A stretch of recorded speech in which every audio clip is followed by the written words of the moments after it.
Ana kech bo'lishiga qaramasdan ishxonadagi ishlarni tugatdik-dayu viza xizmatiga chiqdik.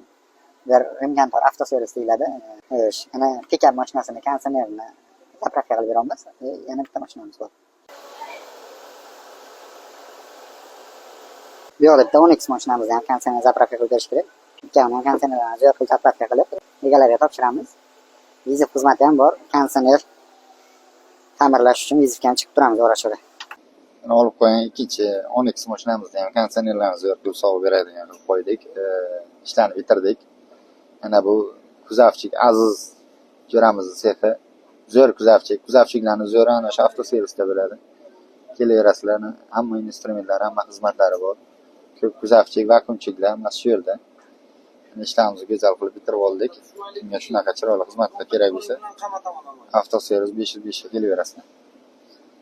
Mashina bozor yonida.